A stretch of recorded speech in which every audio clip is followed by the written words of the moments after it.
Hi. We are the Casualties. And we are idiots. Hey, We are the Casualties. and you're watching Loudwire. Come on, dude. Hello, Loudwire. Hello. Hey, we are the Casualties. Casualties. And you're watching Loudwire. Hey, what's up everyone? It's Muhammad here for Loudwire, and I'm sitting with Jake and Rick of the Casualties. Thank you guys so much for coming. Thank you for bringing some color to this otherwise very, very white room. Yes. Yeah. Is that a racial term? What are you talking about here? What's going on? You know, you guys really are one of the very few true street punk bands who's been able to get into a more, say, mainstream audience, into getting a lot of people knowing who you are. So, in your career, when was the time where you knew that this was going to go a little further than just small clubs in your hometown?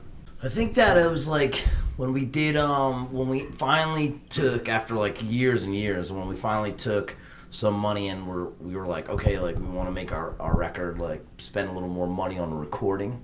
And instead of just doing like a record in like a weekend, which is what we did for like years, we actually, like, all the records before, like, on the front line were basically like were done in a few days, you know. Yeah. And we also had them like a lot more written.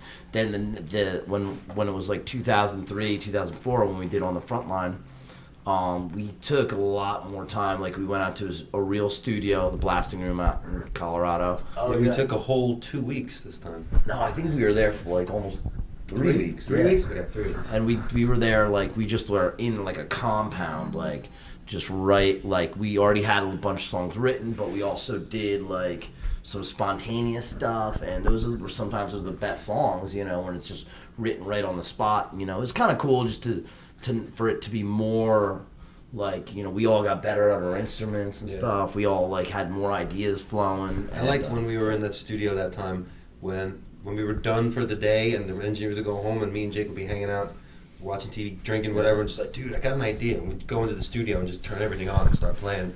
That was really cool. We had the opportunity to be able to just utilize all of our time, just coming up with songs in the middle of the night and just like remembering them. And then when the engineers would come in the morning, we'd try them out. That was always cool. And Resistance is the new record, Yes. and listening to it today, you're absolutely right. It sounds like pure Casualties record.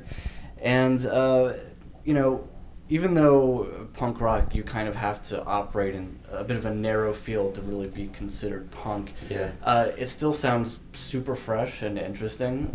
What is it about the Casualties that you guys can do that, whereas other bands kind of aren't able to at times? I think that it's like it's a lot of things, man. You know, like George listens to a lot of weird stuff, like some good, some bad. Like, he'll listen to like cumbia, he'll listen to like this kind of punk, like some Spanish stuff that none of us know about. Then Rick is listening to like early '80s American like stuff and doing his thing with that, and then I'm listening to like some like super weird like European like hardcore punk that's like, you know, all some older shit, some newer shit, and you know, and then it's like also like, you know, we go on tour with like bands that are like, you know, current like bands like Toxic Holocaust and stuff like that, and it's like, oh, this is cool, you know, like you get influenced by so many things, and then you're like, you know, it comes across in your music a little bit. And you're like we'll be writing together, and like he'll be like, dude, that sounds a little weak. Let's put this in there, and then it's fucking awesome. You know, it's like we will come to the room, like in your bedroom, and be jamming, and like come to the practice space with something that's like subpar, and I'll be like, dude, I got this, but it's like kind of fucking whatever, and then he'll put something to it, and we'll do the Jagger Richards kind of. That's our joke. You know, like it's fucking, it'll come, and then like George will have an off the wall fucking idea that like will take like days to figure out. Right. But if you can get it, yeah, it works if out you well. can get the hieroglyphics figured out, then we can like have this awesome song. You listen to this fucking South American flute shit, which is a pretty interesting song. And I had to listen to that and then fucking transpose it onto a guitar from a flute. It was like doo doo doo doo doo, and I was like fucking nee, nee, nee, nee, nee. And then George was like, yeah, it looked like that. And then I can't believe a song came out of it, and it's pretty cool. And It was interesting. So we, take a lot of influences, a lot of things that aren't punk at all, like the flute shit that George listened to. I listened to a lot of old '50s rock and roll and metal. Yeah. We saw Iron Maiden, and I think that's when we wrote Unknown Soldier. Yeah. The Woes. Oh, we yeah, saw Iron yeah. Maiden the day before, and we were like, we need a fucking like a Woe. Yeah. And we all hang out together. We all went to practice. And then I don't know who came up with it, but it doesn't matter. And we all put it together, and it was like, this is fucking rad. And honestly, it's because we saw Iron Maiden the day before. That's funny that Iron Maiden was such a big influence, because now that's one of your signature songs, absolutely, Yeah. Unknown Soldier. And it seems like whenever musicians come in here, everybody can talk about Maiden, like, all day, like, no matter what It's kind of true. band you're It's in. true. What's your favorite Maiden record? Like George would be like the first two because he likes the first song. Okay. For me, I think it would be like Number of the Beast, not like Power Slave or even Peace of Mind or even I listen to Peace of Mind most. Somewhere in Time is killer. That's the record I got. Like I remember Somewhere in Time. I still have it Cassette? on cassette. Nice. Got it for Christmas. Nice. Like 11 years old or something. And my mom and my dad were like, it was Iron Maiden and like Suicidal Tendencies, joined the army. And they were like, we don't know if you should have this, but here. Because I wanted some music like that. You guys are constantly touring. You guys are real road dogs. When it comes to a tour, do you enjoy the amount of time you spend on the road? Or is it a little rough at times? It's a little rough at times, always. If any band said it wasn't a little rough at times, they'd be lying. But we do, I think, more so than other bands, because we obviously tour with a lot of bands, and we see, I think we enjoy it more than anyone. I think we enjoy it more than most other bands I see. People, I see guys, and they have these buses, and they're just like, they just kind of, march off to the bus, and then, what do you, and me and this guy are at the bar, like, I'm sitting out fucking in the show, bullshitting with people, having a good time, yapping, Having some barbecues. sitting in merch, talking to people, just Eating weird things. eating Like we were weird in things, Thailand. getting all we were eating, fucking like, this fat. Soup, what was it, Tom Young? Tom Young Goon soup? Yeah, but Oh my God. the soup over there was like so hot. So and the hot. shrimp, like in America, everything's like, you pretend it's not a dead thing, but like the shrimp over there, it's like Its head the on it. tail and the head. like floating so in the you eat soup. that. Staring at And it. they're like, And when he means hot, he means spicy hot. yeah, Like that shit. like they go sweating. in alive, and it's like something out of like an old. Yeah, they boil the soup, just throw the guy in there. So you're awesome. eating that, and it's like just so fucking hot, and then these guys bring over to like, oh, okay, so, and then everybody in Thailand is fucking killer, and they're cool punks, thank you, but they're like, here's this rum, and Yeah. so you're Drank the whole thing. drinking these rum and cokes just to like cool your mouth down, but you're not realizing you're just sucking this fucking And you can't rum taste and anything Cokes because your back. mouth is burning hot from the fucking Yeah, spice. so at the end of dinner, we're just like fucked how much up, did man. we We're fucking like, And the dudes at the place, Stumble back to the the- Thailand dudes were like applauding us because we ate their local soup that like Yeah. Americans can't handle. Yeah. And we did it, and they're like, we didn't realize like how much of a feat that was for them. They're like, Americans, you ate the fucking soup. Do you have any good Thai ladyboy stories? No, man, we saw him. We were in the same restaurant that we were sitting in, eating that We were asking spicy about soup. I saw, excuse me, I saw a line of them walk past the restaurant. There's Yeah. about 6 of them. They're better looking than some girls I dated. That's the thing. Is they always warn you, right? They always warn you, like, be careful of the chicks because they might have be a dick. guys. Yeah. And you guys are about to do a really extensive tour of Europe. And, what is it about Europe that gets you guys excited in particular? My That heart you're just really... started going faster. Like I'm already stressed about. But what? I don't know. I still hate gotta buy flying. You tickets gotta for- fucking fly, and the Oh. plane's doing a loop. Like You gotta fly In to... his mind, it's doing a loop and fucking I'm like on what's fire. that? The rest I'm of like us, this on the plane. Like the rest of us are this sleeping sucks. contently watching movies, and he's like, "We're all gonna die." Mayor's lent me his Walkman once. This is years ago, dude. And I'm just like listening to it. Joan Jett's on there, and I'm stressing, right? I'm like this sucks. This sucks. We're doing Turbulence, and I just started like punching the Walkman, and then I just totally shattered it. I was like, dude, I'm sorry. I was just stressed, man. I was stressed. Oh, man. If I can like take some pills and like maybe drink a ton of wine, I'll be all right. Yeah. Because then I'm just like, I don't give a fuck what happens. Let's go down. Do some I'm ready. loops. I'm ready to die. It comes in for a landing like that.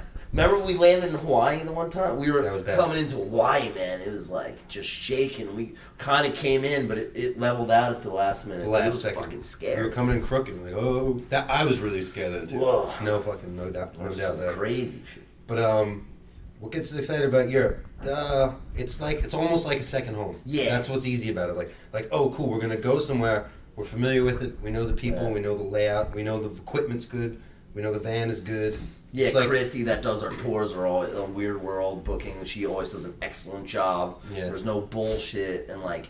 We'll hit me and this guy and Meggers and like George doesn't like drink as much these days, so he kind of like just hangs back. But we'll us three we'll go out You know like the to town. Wild at Heart. Yeah. That's a cool like rock bar like in Berlin, and then we'll go to Trinktoff because that's open 24 hours. We'll just like Drink all it's a day good and time night. over there, man. It's like Yeah. it's like a Berlin's local fun. spot for us. So it's Kreuzberg's easy. the whole- It's easy. And then what else? We have good shows ever, and it's always Yeah. fun because like you'll go and there'll be people that want to like if you want to go party and hang out. There's always that, and like people want to have drinks Yeah. with you and stuff. The European fan base is really cool, very loyal too. Mm. Like they're not just like punks up to 25 and then they get out of it. They stay into it for We like have older dudes lifers, at our shows. So yeah, we have a really good following over there, and shows are pretty fucking solid. Yeah. Yeah. Then there's enough weird stuff that we were just talking about in Europe that you're like, cool, I can still do weird shit, but I'm still familiar enough with this place that I can, you want to go weird, you go weird. You want to be, regular, you're regular. Punk has been around for a very long time, obviously, and I don't know if it's in a down state, but it doesn't seem quite as rich as it did a little while ago. Yeah. But where do you see the future of punk rock going? Yeah, I think we made it through the vortex because that last tour that we just did with Necromantics, all those shows, it was a co-headlining tour. Tonight We Unite, and those shows were all packed. We're all punk bands Yeah. on that tour, so yeah. And like, so I think it's kind of like, it's the interest in like heavier punk is like either back or like like growing, because the years before I call it the vortex. It was like like a 4 to 5 year thing where it was like we were like the only street punk band or hardcore punk band going.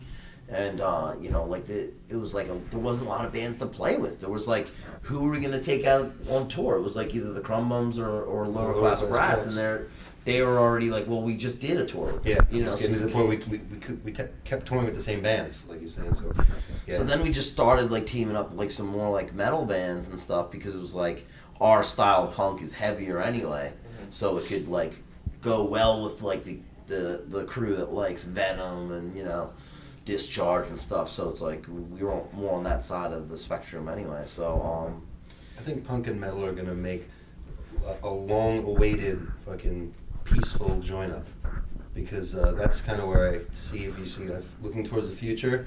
I think that back in the day there was a lot of like metalheads kind of didn't like punks, and there was a lot, we never really got along. yeah, like gang warfare. Yeah, I liked both, and I would go to metal shows, and like I'd get shit from metal dudes because I had a punk haircut. And like, oh, blah, blah. And so it was. I think now it's gonna be like finally a thing where like it's together. It's finally joined up. It's finally unified.